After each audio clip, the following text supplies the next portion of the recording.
ಏತನ banner ಎಲ್ಲ ಎರಕಿದ ಆಗೋಣ, ಒಟ್ಟಿನ poster ಎಲ್ಲ கிழிச்சுத ஆகணும், மேலே போனவன் எல்லாம் கீழே இறங்கிதான் ஆகணும். இப்ப நான் மேலே இருக்க ஒரு நாள் ஒரு நாள் நான் கீழே இறங்கத்தான் போறேன். அது விதி, நேச்சர். இது நிரந்தரமானது கிடையாது. எது நிரந்தரது? மனிதனா வாழணும்.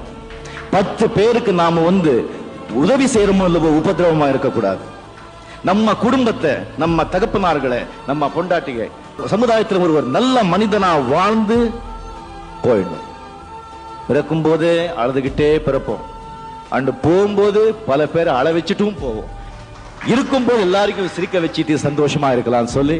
நம்ம தேசத்தோட எதிர்காலம் குழந்தைங்கக்கிட்ட இல்லை, அந்த குழந்தைங்களை பெற்றிருக்கிற அந்த பெற்றோர்கிட்ட தான் இருக்கு. ஸோ நீங்கள் அந்த குழந்தைகளுக்கு சாப்பாடு கொடுக்குறீங்களோ இல்லையோ, நல்ல படிப்பு கொடுக்குறீங்களோ இல்லையோ, அவங்க நல்ல மனிதனாகணும்னா நல்ல அன்பை கொடுத்து அவங்களை வளர்த்துங்க. நாளைக்கு என் பசங்க மட்டும் இல்லை, எல்லாருமே இங்கே இருக்கிற நாளைக்கு பற்றி நாம திங்க் பண்ணிட்டு இருப்போம்.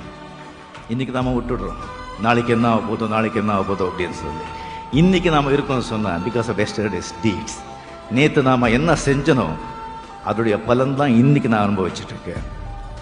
இன்னைக்கு நாம என்ன செய்யறோமோ அந்த பலன் நாளைக்கு அனுபவிக்க போறோம். ஸோ நாளைக்கு எங்க இருக்கு? நம்ம கையில தானே இருக்கு. நாளைக்கு ஆண்டவனுங்கிறது எங்கேயும் இல்லை, நமக்குள்ளதான் இருக்கு.